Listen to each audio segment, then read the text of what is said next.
اللہ اکبر اللہ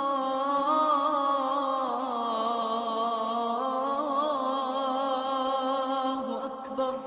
رسول اللہ صلی اللہ علیہ وسلم نے فرمایا الا اخبرکم بشیء اذا نزل برجل منکم کرب او بلاء من امر الدنیا دعا به ففرج عنه۔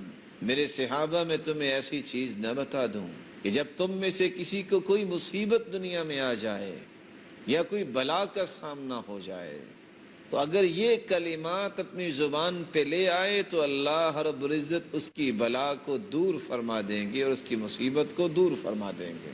اور وہ کون سی دعا ہے؟ دعاء ذی النون، یونس علیہ السلام کی دعا۔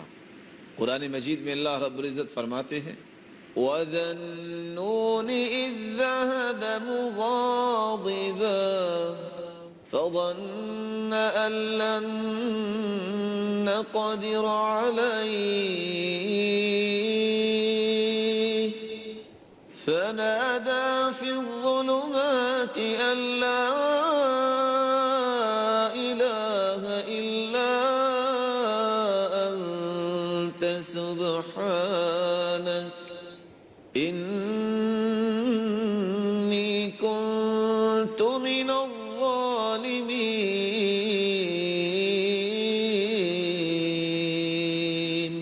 وَذَا النُّونِ إِذ ذَّهَبَ مُغَاضِبًا، قوم سے ناراض ہو کہ یونس علیہ السلام وہاں سے چل دیے۔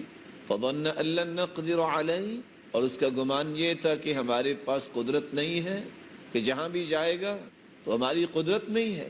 فَنَادَى فِي الظُّلُمَاتِ، جب وہ مچھلی کے پیٹ میں جا گرا، رات کا اندھیرا، سمندر کا اندھیرا اور مچھلی کے پیٹ کا اندھیرا، اس وقت اس نے دعا کی لا الہ الا انت سبحانک، اے اللہ تیرے علاوہ کوئی عبادت کے لائق نہیں، تو تو پاک ہے۔ انی کنت من الظالمین، میں نے اپنی جان پہ ظلم کر لیا۔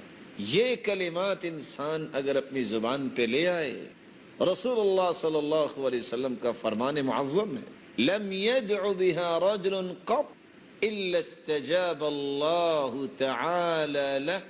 جس مصیبت میں بھی انسان پھنسا ہے اگر یہ کلمات زبان پہ لے آئے اللہ رب العزت اس کی دعا کو قبول فرماتے ہیں اور اس کی مصیبت کو دور فرما دیتے ہیں۔